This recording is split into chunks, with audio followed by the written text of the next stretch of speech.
This microphone is my vessel. I speak into it and things come out of it. Hold on. Yeah, we're good. Okay. The squirrel's still here. What do you want, man? What is your problem? It's actually the government. They sent it out to me. They're keeping a very careful eye on me for the things I've done many years ago. And I keep telling them. The time has passed. There's no way you can pin me on it now. Like I have succeeded. I've succeeded in my mission. But they keep trying to catch me every time. And the squirrel is a representation of that. The squirrel out the window looking all auspicious-like. Yeah, I saw you blink. Oh, you're gonna blink again? Okay. Yeah, blink another time. I dare you. Yeah. So I thought. Dude, no. You didn't just blink again, right? I didn't see that, right? Please tell me I didn't see that. Oh, I had it up the ear, mister. I had it up the ear with you with your squirrely antics. I'm gonna do nothing about it, but I'm gonna be very upset about it, Mr. Squirrel. I'm sorry. Mr. Squirrel, you're a real nut job, okay? I hope you find nuts elsewhere. I need air. There's the window here. I don't want you to let you in, man. What's your damage? I don't know what to tell you. This is sad. This is depressing. I'm being chump-checked by a damn squirrel. Ladies and germs, welcome back to Independent Incidentals. The name never changes, but I always am changing consistently in my brainwaves. My brainwaves are constantly changing. On the fritz, you might say. In a little bit of a whirly-durly, how's it going? It's currently scorching hot. I am melting right now. People, please help. I tried to plug in the fan. There's like the smallest hope. Unfortunately, the fan doesn't have batteries, and I am going to cook for this episode. But it's fine because this episode is gonna be a cooked one, anyways. Welcome back, everybody. I hope you're doing all right. How's your summer, by the way? I see a lot of people having fun times, doing trips and stuff, doing their little expeditions into the great wide world outside, while I do my expeditions into what I have to eat for lunch. I think they're equal in their own special ways, personally. I dripped the damn lemon water on my pants. This is terrible. This is off to a terrible start. Lemon water. This is going to be the MVP of the night, by the way. MVP of the night, lemon water. Let me tell you, you don't have to refrigerate it. It's fresh. It feels good in your mouth every time you drink it. Even the smallest pinch of lemon just makes the water taste so much better. And also, additionally, I don't know what's going on with my Brita filter, so that's why the main reason why I'm drinking lemon water, to kill the taste, right? You know the taste. Like, it's weird. It's a little metallic. It's a little brackish. Makes you feel weird afterwards. It doesn't necessarily cause a tummy ache like it would without filtering it. So it's doing something. The Brita filter is doing something. It's just it doesn't taste good. It doesn't taste great. It doesn't scream enjoyment to me personally. I don't get enjoyment from it. You might enjoy brackish metallic tasting water. I don't know. Different strokes for different folks. That's what I'm saying. But like lemon water just makes it taste good. Okay? But to be fair, it isn't as bad as it was a couple days ago. On Sunday, I had a little piano recital I had to do, plus a bunch of other stuff, maintenance at the church, doing a little choir, all that fun stuff. It was scorching hot outside, as you probably know. I was in Brampton at the time. I don't know specifically Waterloo's temperature, but the idea that it can get this hot this quickly at such a extreme quantity to the point where I don't want to move makes it me feel like the world is going to end soon. I don't know about you. That's how I feel. I don't know what your opinion about that is. I don't know what your opinion about the world ending is. I mean, it could be good. It could be bad. That's for you to decide. But for me personally, I don't feel good about this, you guys. This doesn't feel good to me. You know, with the temperature increasing and all that, this doesn't feel good to me. There was like at least 5 records broken in 5 different states in America, and I don't even want to. I don't even want to look at the website for forest fires up in Canada nowadays. I'll tell you that much. Okay, it's not looking good. It's not looking good. But we're here regardless. Welcome back, everybody. Welcome back.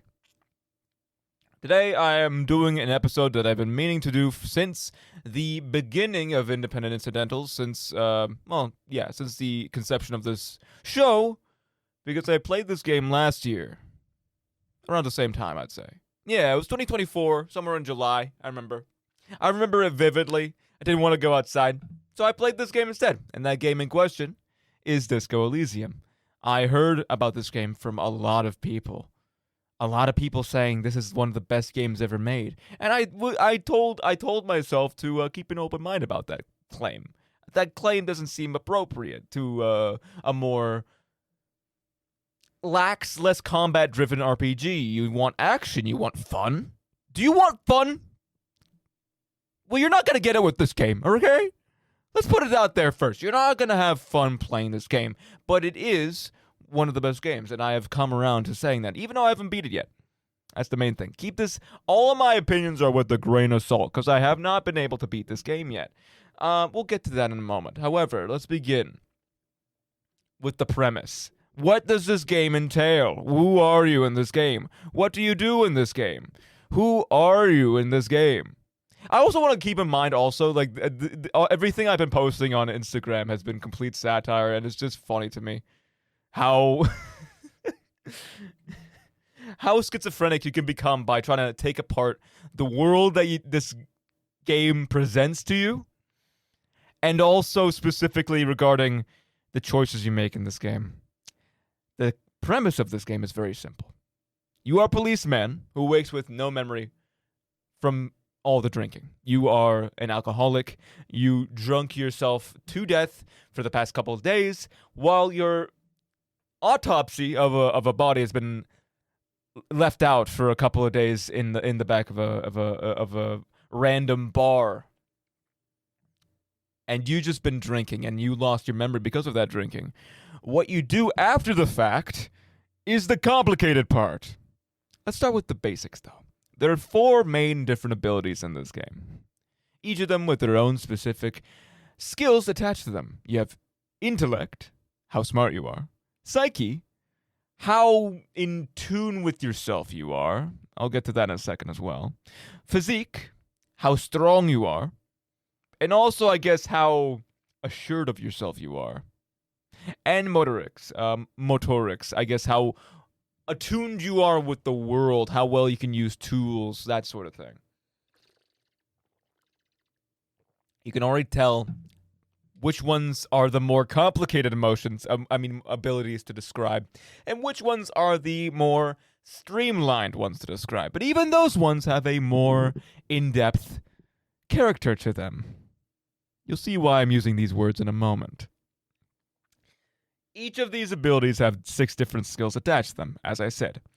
Your encyclopedic knowledge of stuff comes from intellect, empathy comes from your psyche, and your love of drugs, your electrochemistry, as it's called, from your physique. It's the first thing that lets me onto this game. Not the drugs, okay? Don't take it out of the context, please. I don't like drugs. I don't like them. They're bad. Bad drugs. Bad drugs. Yeah. I don't do any of them. I love how I was so easily able to forge 2 layers of irony right there. Because I don't do them, for the record. I'm an extremely sober man. But the fact that I have to say that in the most concerned voice, I don't do them, please! You have to believe me, I don't do drugs. I just like this game, okay? It doesn't reflect my opinions of this. I just enjoy this game, okay? It's a fun game. It's a fun game that I enjoy to play. And anyway, I'm hitting the eject button on that bit. That bit's gone too far. It's the first thing that lets me onto this game. Not the drugs. But the skills, the different skills, because it is completely, it's cradled me from the comfort of being similar to another game that I covered on this show, Dungeons and Did I write Dungeons and Drones? Dungeons and Drones. Dungeons and Drones. I was exhausted writing the script. Jesus. Okay. Dungeons and Dragons. Apologies. The game Dungeons and Dragons, who also has a similar amount of skills, except it's 5 skills. Each of them have different abilities or skills attached to them. There's 5 different, I guess, abilities. It's hard to describe abilities versus skills. The abilities are your baseline thing, right? Intellect. It's like the thing that stems into your skills, your skill set, what makes you good at specific things, right? Your psyche is attached to your empathy, but it's also attached to other things, like a specific skill called Inland Empire, which has to do with your gut feelings about things, right? It's where this world got its start, after all. I mean, like, it's pretty much all, like, the different abilities that you have stem from Dungeons and Dragons, which we'll also get to when we talk about the background of this game. The way that this fantasy world differs, however, is the idea of the era that it takes place in. We're not in some medieval world of magic, even post-modern sort of thing. Not post-medieval, I mean. Apologies. We're not in some post-medieval world where, like, magic kind of operates like technology in the real world. We're not even in technically Victorian steampunk. I wouldn't necessarily describe it as steampunk. Steampunk is more gears and bits and bobs, and, like, if the Zeppelin didn't crash and we started making more Zeppelins and stuff like that, you know? This is a postmodern world. Some of the technologies advanced farther than others, and some of the technologies stayed the same. It creates this kind of beautifully grungy and noir palette. There's still technologies left over from the 1950s, which gives it that sort of feeling. There's still motor carriages, for example. Those weird, bulky buggies that have, like, those front engines that aren't covered, and they still have, like, you know, that kind of weird noir 1950s aesthetic about them, but they still have the modernity of all of the different cultural aspects that kind of culminated within this world. You still have revolutions that occurred. You still have, you know, actual political factions and stuff like that. Things that, you know, obviously existed back in the day, but still have a sort of, I guess simplicity is a bad word for it. What am I trying to say here? Specifically regarding the aspects of 1950s culture versus, say, 2000s culture, for example, right? There was a lot more wars happening nowadays with the technology that was developed. There's a lot more things that are, I guess, a lot more things to be angry about in a very, very Nietzschean way to describe that. A lot more ways you can suffer in this world, right? And that's kind of like the culminating factor of how this world got created. This world, as you may guess, it originally based in tabletop role-playing games, pen and paper role-playing games, specifically regarding the choices you make rather than any sort of combat system or other mechanic that is central to the overall world. The whole mechanic of the game is interacting with the world that the Dungeon Master creates. In this case, that Dungeon Master was Robert Kurwitz. Made the game in the 2000s after dropping out of his school in Estonia. And you all know specifically about the politics in Estonia, right? I stare at you intently. I don't know them either, to be fair. But I do know that it used to be a part of the Soviet Union. After the Soviet Union got utterly shattered and destroyed into a million pieces, a lot of these countries had to pick up the scraps, unfortunately. This world is based solely in revolution, right? This world specifically regarding the city of Revachol and all those other civilians who live in it are living in the aftermath of all this war and devastation that occurred to them. But this world that Kurwitz created, was new and fresh to his friends who were more in tune with classical elves and dwarves that existed in D&D. I try to do this a lot with my world specifically. It gives it a whole new different spark. I still have, for my world specifically, and in this specific instance, I'm going to divulge myself a little bit. So be patient, please. I have a lot to talk about because I've been developing it a lot. I love D&D, dude. I love the game. But in this world I created, the Spiral, it obviously has that blend of fantasy elements. But regarding the actual technology that gets developed, that's out of tune of magic, that's out of tune of all this kind of stuff, they actually have to develop science around it, right? They have to acclimate to this whole different world. And that's kind of what you're doing with the world of Elysium that Kurvitz has created for you, right? In this game specifically. You're not... Everything is familiar, don't get me wrong. There's the same kind of similarity to medieval era as D&D is, right? You have swords, you have factions, you have tangential elements that make medieval what it is, but it's the added element of magic that makes it so much more interesting, right? It's that same concept, but instead of using magic to describe that world, it's using politics. It's using elements of the actual real world to be repurposed into this own world. It's mind-boggling how much development went into this world.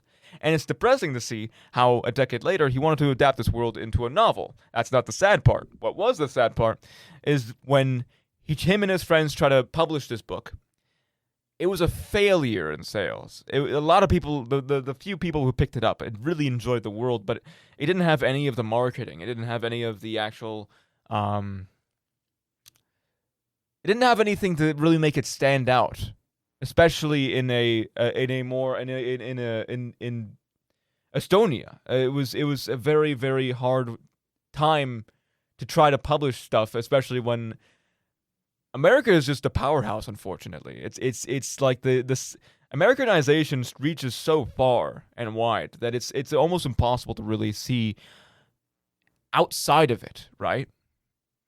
Maybe that wasn't the exact case in here, but in 2013, it kind of fell off, and he didn't really see the point of continuing. So Kurvitz continued alcoholism and was at a loss to go where next. One of his friends then brought up the idea of making his world into a game instead. They didn't know what the hell they were doing, especially in making an RPG like this. They were like, this is completely out of our depth. Not only were we trying to make a system that is able to facilitate this world that he's created, but also he's trying to create an actual game, right? It requires art, it requires music, it requires more writers, it requires a lot more things. It's more flexible. It isn't just a story. You're not just watching people on a track make decisions for you. You are making those decisions, right? It's such an interesting thing. And when they actually did it, it sounded like they didn't really feel like they did it, you know? They still felt like they were like pulling teeth while they were going through that process. But the whole point of making stuff is that you're supposed to go through that process and just live through it. Figure out what you enjoy about that process and what makes you want to continue doing it, right? Unfortunately, this doesn't have a happy ending either. We'll discuss the actual fallout between the company, Zaum, the company that they developed, Kurvitz, and I believe Tunin? I forget his specific name, but those people created that company. That company then fired them and some of the other lead developers for some internal issues caused by them, allegedly, and also from alleged financial fraud that the company itself caused, or the parent company caused, I believe.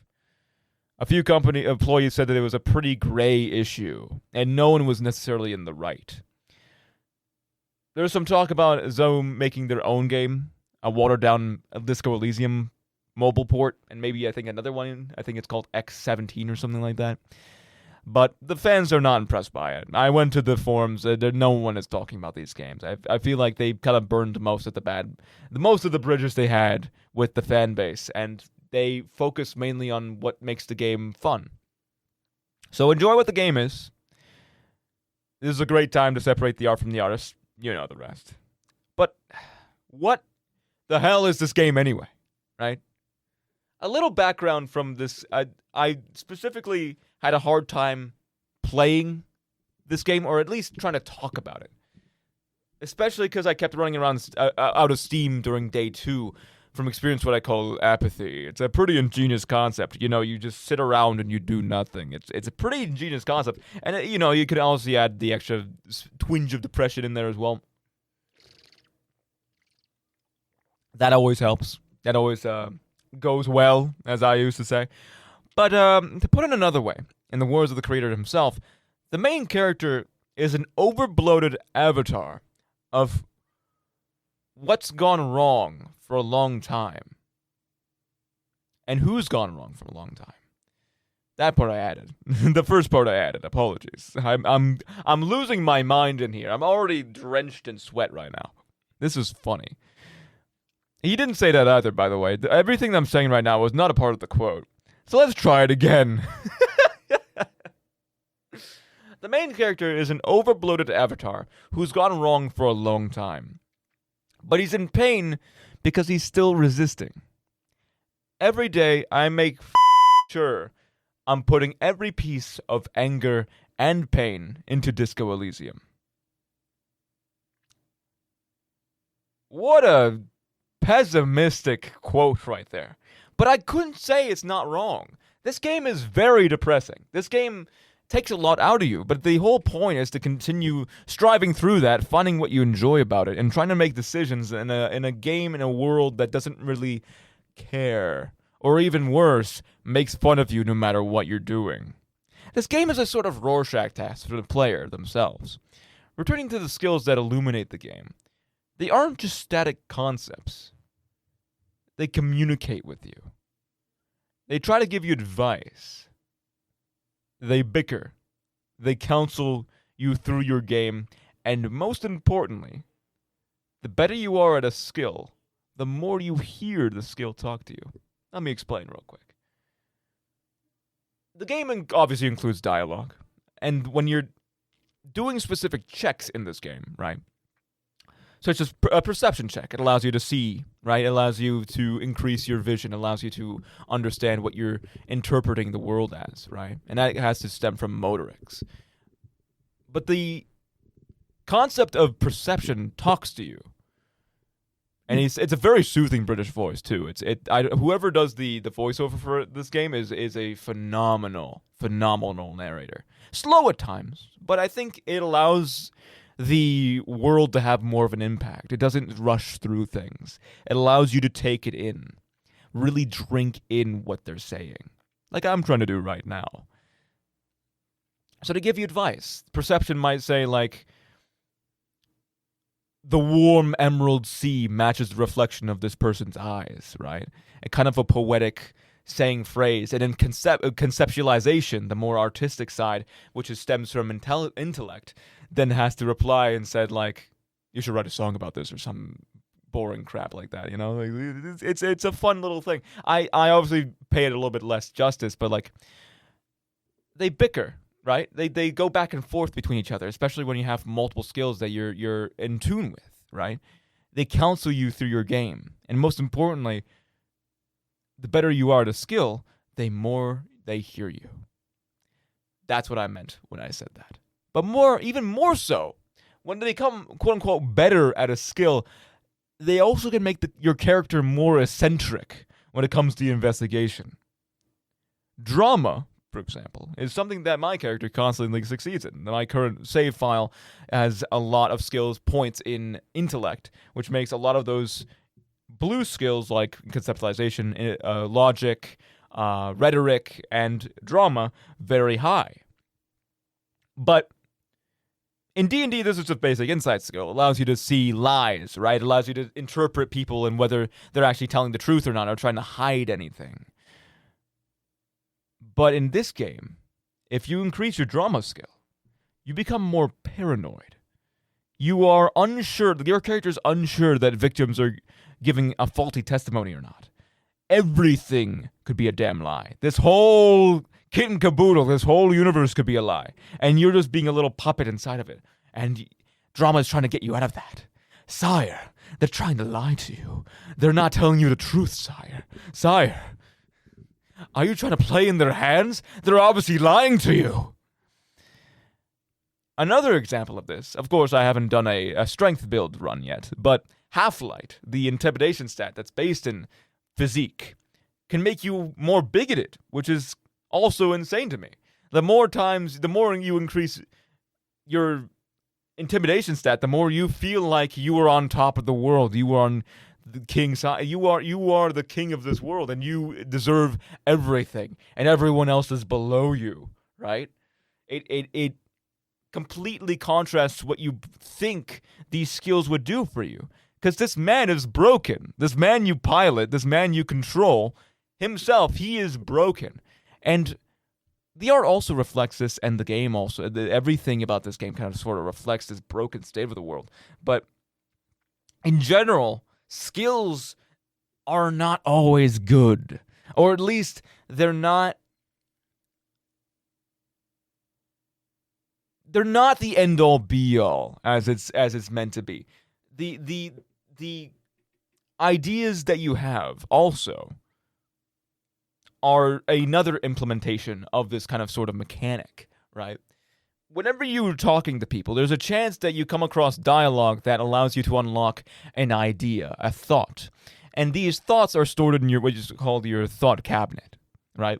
Different ideas, like the first idea you have, the first thought that is given to you when Kim Kitsuragi, the lieutenant that's partnered with you, is trying to solve the case, and you left that body decomposing for a long time. It's been at least a couple of it's been quite a while. It's been at least 3 days, and you have not done anything about it. It is rotting back there, and it smells terrible. So you try to multiple different solutions to it. You try to just suck it up. You immediately vomit. You try to get smelling salts. That also doesn't work. No, not smelling salts. That's what? No, what? Magnesium. Yeah. You try to get some magnesium in you, and that also doesn't work. Then eventually you break down. This is like the kind of breaking point of yourself, right? And then Kim is like, "Brother, you need to get your together." And you're like, "Oh." And then I think it's the volumetric presser thought gets instilled inside of you. This thought then allows you to be able to do the check again, and it gives you a bonus on specific ideas, right? Jamais vu is another one, which allows you to associate better with reality. These ones don't actually just unlock specific dialogue options. They also increase your stats and also decrease your stats. Like, I think one specific one is the art cop, an actual art degree thought, which increases your conceptualization. It gives you extra, it heals you in your morale, which is one of the statistics, one of the possible ways you could lose it, as it were, which I've done a lot in this game. But it also gives you extra experience points whenever you do a conceptualization thought. Whenever one of your passive thoughts triggers, and it's conceptualization. One of the dialogue options is conceptualization. It's quite an interesting idea. And obviously you have to use more skill points. The more you level up, the more skill points you get.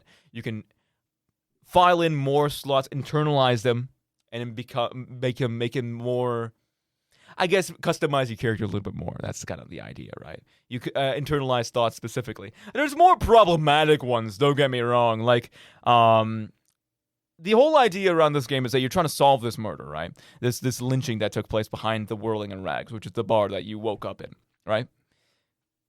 And the whole concept is you trying to stumble through the world, trying to make your whole matter about things, and trying to understand where you fit in all of it, right?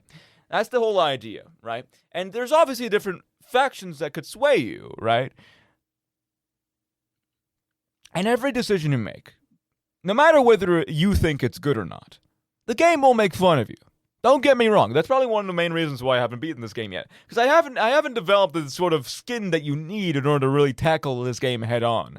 This game will make fun of you at every corner, every step of the way. Whenever you make a failure, it's almost funny in a sense. It's like it's trying to make fun of you, and it goes into a more comedic route in some cases. But in a lot of cases, you realize that it's like, no matter what you do in this game, it's just a Rorschach test. That's it. That's all it is.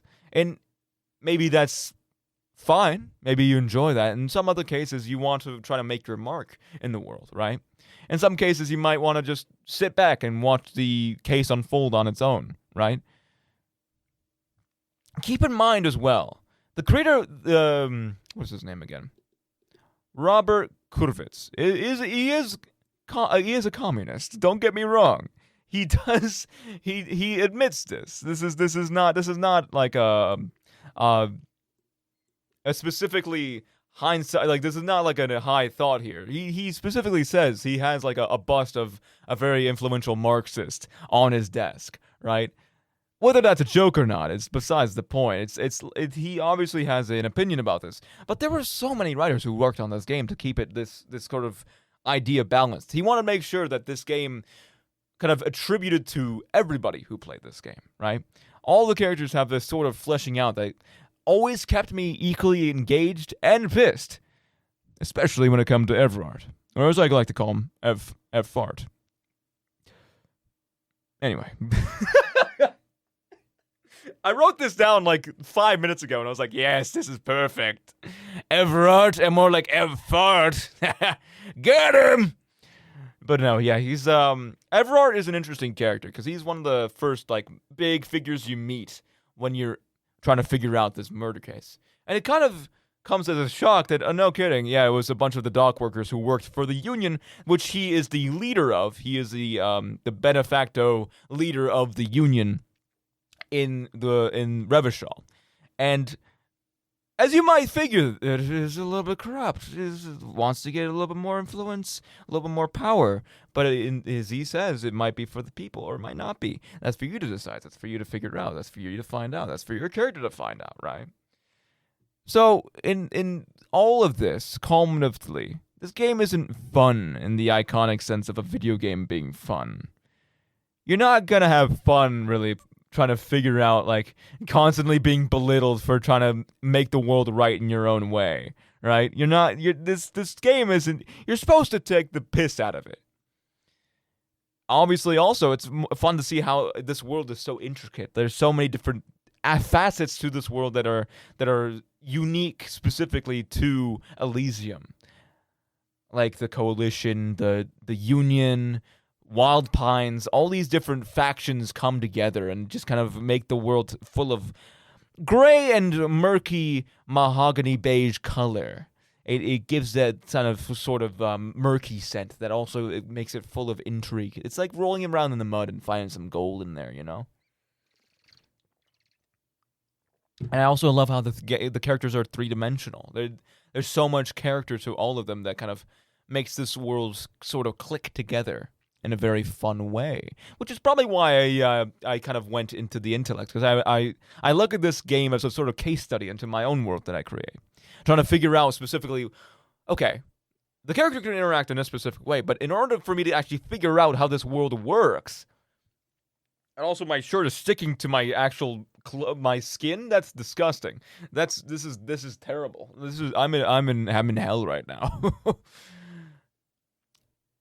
To see how these characters function and operate within a world that's already broken is something that my world also has to figure out, right? So in this sort of sense, intellect allows me to peel back the layers of trying to figure out this world and to try to be as little as pretentious as possible. This game is art. This game is the sole definition of how video games can be art. This game, like many paintings and music and all that kind of stuff, provides a vessel for someone to place their interpretation into, to place their feelings, to place their understanding of the world into, while also being something completely separate from reality, right? It allows you to explore these ideas without running amok in the actual world with them. Testing them out, seeing what this specific interpretation of the world would do to you if you were in this universe. And I guess my mistake when I was exploring this game before was trying to control a sort of character. I wanted to make a detective that was specifically grounded in these specific concepts. Like, I wanted to make a Columbo for my first save file. And I wanted to actually make a Vimes for like, from the Discworld. I wanted to make a Vimes character, right? Someone who's really upstanding and understands the world very intuitively and has, like, a lot of, a very grounded sense of personality, even in the face of absolute chaos. Obviously, I didn't really focus on the specific things that makes Samuel Vimes, so that didn't work. So that's what my first save file kind of went out. And I got pretty far with it. I went through the halfway of day 2 with it. Then I will try to go with the Columbo stat. Like, I'll try to be like a really personable guy Hey, how's it going? I noticed that you're trying to carry that. You want me to carry that for you? Like a nice, personable guy, you know? But also tries to use that to try to dig into the world very intuitively. Unfortunately, also, he's very bad with guns. And the thing about this game, too, is that there's obviously a bunch of ways to solve things, but they kind of click together in a way where you eventually get to a roadblock where you have to figure out specifically, okay, this is how this world works. If you're trying to go like brute force, like physical on the world, you're not really gonna get that far. You might get a little bit far with breaking down doors, grabbing the person by the shirt. Where is he? But like you're not. I feel like with the more mindful elements, like intellect and psyche, they allow you to actually interact with the world in a more meaningful way. Of course, I haven't done it. Again, I haven't done. I want to do a physical run where I'm just goofy and I got like a bunch of muscle and I'm just breaking down people and also doors, and I just want to do that. Unfortunately, that's not going to happen anytime soon, but we'll see. Again, I've gotten to day 2 with this, right? And this is where I'm going to divulge a little bit into spoilers, so if you don't want to listen to those, keep that in mind, right? I think a lot of the game so far is me trying to figure out exactly what I want to do with it, right? There's obviously Kim Kitsuragi, which is your partner in crime, the person who stands up for you, but also the person who gives you a stern order. He's kind of like your dad. He's kind of like your dad, you know? But in the same way, I feel like this game has a very grounded sense when it comes to picking a side. It's a very solemn choice being made when you're just trying to decide what you're going to do in the world. And I realized, I don't want to make a choice. You kidding me? There's all this kind of stuff about the world kind of flies over my head in a sense, you know? This world is too much. It's too much and it's too little at the same time, which is why I chose the art cop. What was it called? Capo type. In this game, there's a bunch of different capo types too, which are unlocked by doing specific things with your skills, right? There's a few specific ones. There's the superstar. There's the art cop, like I mentioned. There's the boring cop, the sorry cop, and they're all choices that you make specifically from what your specific leanings are, right? I didn't really want to focus too much on the politics. As jokingly as I wanted to focus more on the world, the actual like people themselves, rather than the politics, which is a core tenement of the people, of course. But like, it's not like the whole encompassing thing about the world, you know? Like, people can have opinions about things. Like, I can believe a specific thing, but like, politics isn't your thoughts at the end of the day, right? That's something that a lot of people get mixed up with. So it's trying to find that fine line between just trying to goof around this world, see what they have to say, and trying to solve the murder versus trying to actually make a statement with it, right? At least in this save file, I want to just get my toes wet first. I don't really want to make a statement with it yet. So I'm just playing my own character, whatever. It's doing great. I'm trying to paint a wall. There's these fun little checks as well scattered throughout the game. Obviously, there's like other things you can do with trying to solve the murder, but who cares about all that stuff, right? You want to talk about the because obviously you roll 2 dice, right? Just a quick explanation on the difficulty of these tasks, right? You roll a dice, you get your check, whatever, right? Those are your actual manual checks, right? So it goes up to 12, but obviously you have modifiers that increase that and could go up to like 18 or whatever, right? That's like somewhere around the impossible, legendary difficulty scale. And there's a wall that you come across occasionally when you're just walking around the place, right? There's this random wall that when you hover over it, you can click on it. And it's like, this is a wall.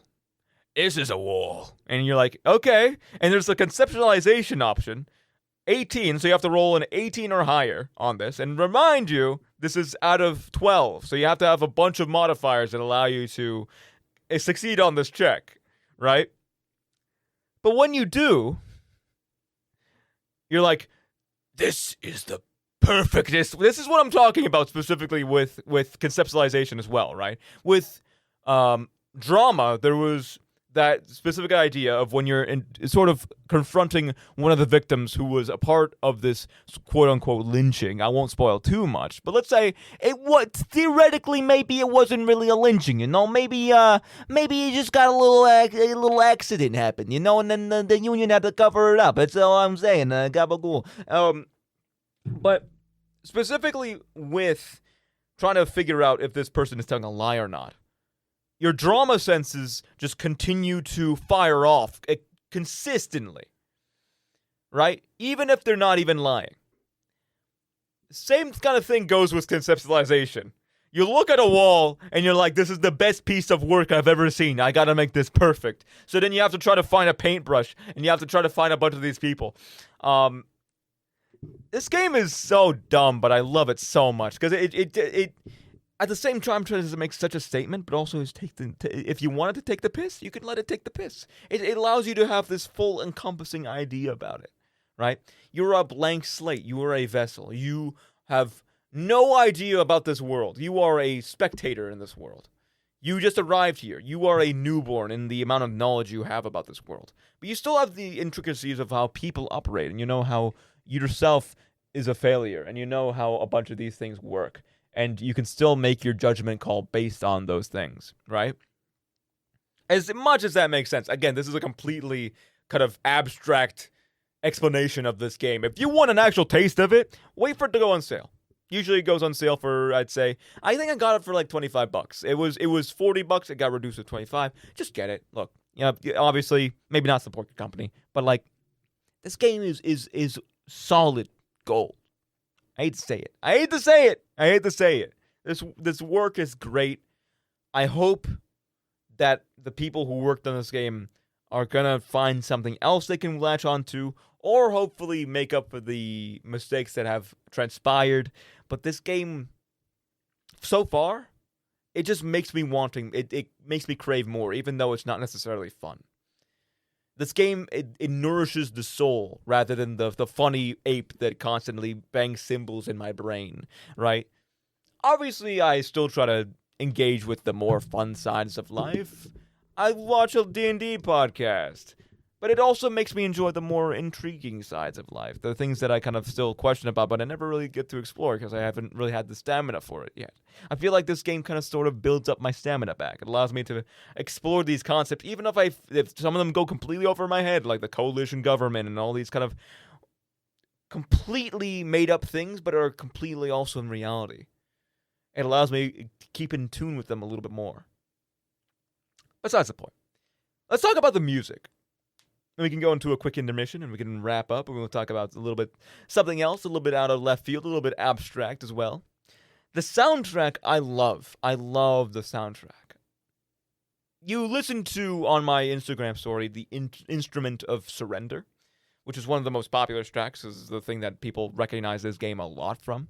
And by God, I love the minimalist aspect to it. It is so atmospheric. It allows you to really seep into the sort of noir aspect of this game. This band who made it, Sea Power, is a rock band by heart, right?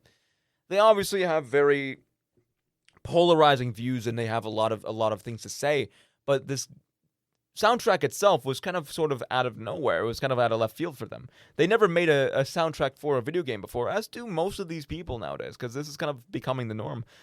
And what happened from this aspect is beautiful to me. I'm gonna play another song. I'm gonna play another track. Here's my favorite and my most hated scene in this entire game, right? So Everard hires this guy, this bodyguard, to make sure that none of the people enter in. The problem is that this guy is an extreme racist. This man is so racist that he's made an entire code about it, right? He calls, alcohol Oldul, and he calls about the brain disease, the Pyron disease that's eating inside of your brain. But he says it with such a stone-faced sincerity that you're dumb for not thinking about it before, that you have to internalize his thought of racism in order to bypass or try to knock him out, right? It's such a...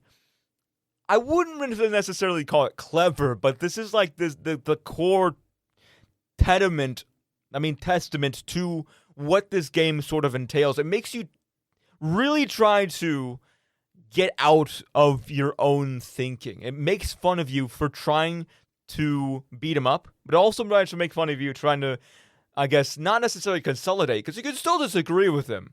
But the whole idea is that everyone's trying to make you look terrible while doing it.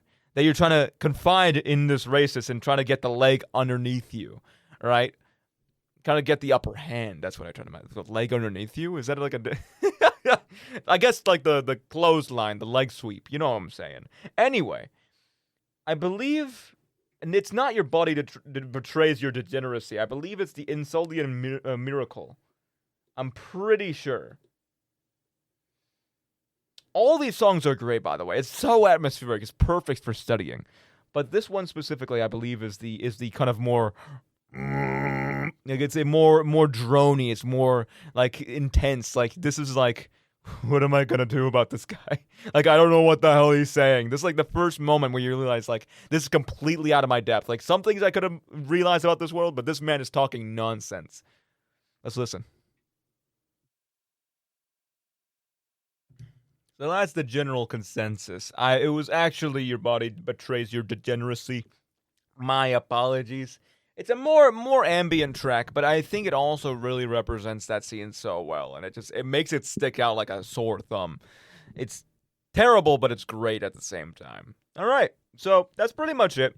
I think what I want to end it on right now is specifically the art, because I was looking up a specific. I was really intrigued by the art style specifically, because all of the different characters and skills have their own portrait, right? But these art caricatures kind of are really, really detailed, and I have a lot of character to them. I didn't really understand it until I watched a Dr. K Let's Play. Dr. K is like a gay... I think he's like I'm pretty sure he's a therapist... No, he's not a therapist. What is it? Psychologist who is on Twitch, who streams on Twitch, and also has like a bunch... He has a quite a decent following. He does a lot of like analytic stuff and talks to different streamers about mental health and stuff like that. And he played this game, and he was really interested by the art as well. And I was like, oh, that's cool. But then he brought up specifically what it was kind of sort of inspired by. Maybe not specifically inspired by, but there was a schizophrenic painter named Brian Charnley. He, I believe, suffered from a couple of years from this schizophrenia from 1971 to 1977, which then he eventually recovered from, but then eventually brought himself back down again. And throughout this entire process, they constantly asked him to paint a self-portrait of himself, right? Paint a self-portrait of yourself. That it's very interesting to see the semblance of himself before the schizophrenia. Very normal, very, very realistic paintings of himself. But then eventually they become more... Here we go, self-portraits. Like 1991, it looks pretty normal, right? It's like, if you go to the website, I think briancharnley.info, you can check out all of these paintings there. The first one's pretty normal. He's just a guy, right? He's just a guy, normal guy. Then you go to like another one of these paintings, and you're like, oh god, where's your mouth, man? Why is there a nail instead of a target inside of your mouth? It's bleeding out. Obviously, these could represent like the boundaries are obviously not as defined as you would normally say in any other specific painting, right? And like different objects and like your different parts of your body are realigned and stuff. You can see that the top half of his head, his forehead, is completely encompassed by another mouth that's protruding out different lines, and it also has like a tongue sticking out. could possibly mean that he's being silenced. There are different ways. Like, a lot of the like, from what I've seen and what I've researched, there's a lot of schizophrenia patients who report being sort of like silenced by whatever they think is sort of isolating them, or what they believe is what's they're imagining, right? Either that be the government or like just like the world at large, the reality that they live in, you know. Scary stuff, but very intriguing as well. Like the more you look at these as well, the more you can see the semblance with him and the art form of Disco Elysium, right? It's all about trying to make sense of a world that never was meant to make sense to you. Like, this world is rigid and confined to a lot of these people. A lot of these people just grew up in it. But you don't have any memory of it. You don't know what this world is supposed to be. You don't know what this is supposed to be for you specifically. And those specific skills I was talking about represent that. And one of them specifically, for logic, it represents like a person's brain, and half of it is completely normal. A face is half normal. The other half is completely like little bits and pieces, like almost like a jigsaw puzzle, trying to reconstruct itself, right? Trying to represent of making sense of the world, right? It's the most probably the most grounded skill you have, and everything else is kind of completely outside of it. Conceptualization is you holding a cube, or like a picture of someone holding a cube, and it's emitting these things that are completely just morphing half of the face as well. Empathy is a more relaxed face, but it's completely being melted off, and it's like being held by this sort of orb. Rhetoric is interesting too, because I think it looks kind of like a person eating someone's head. It's almost like a weird. What is that one? It's Neptune. No, it's Saturn eating his own son. Right, that one. Which was also created by someone who was developing some sort of mental illness. It's very weird. It's almost getting in touch with this kind of sort of abstract concept of what makes identity real, what makes us real, you know? Like that's the sort of thing that this game gets across, I feel like, in a lot of senses. Like, who are you? That is the main thing it's asking, right? Just looking at these things too, like eventually they don't even look like self-portraits anymore. Like, this one's just a map. Or it could be like different things of, like, you know, pathways, maybe different streets, different maybe neurons, veins, arteries, who knows. That looks like a sword. Like, that's crazy to me. The central text reads, "The cards are no good that I'm holding unless they are from another world." Damn. You know, there's not a lot of games that can make me speechless like this. Like, a lot of time I have a way to, like, bounce back from it, but it just kind of bums me out. I don't know. It's interesting. Anyway, just something to think about when you eventually get this game. Because this game it should be mandatory for everyone to play. I'm just kidding. No, this game is fantastic. Obviously, there's some things that I critique about it. There's some things that I think are a bit slow. There's some things that I think could be done better.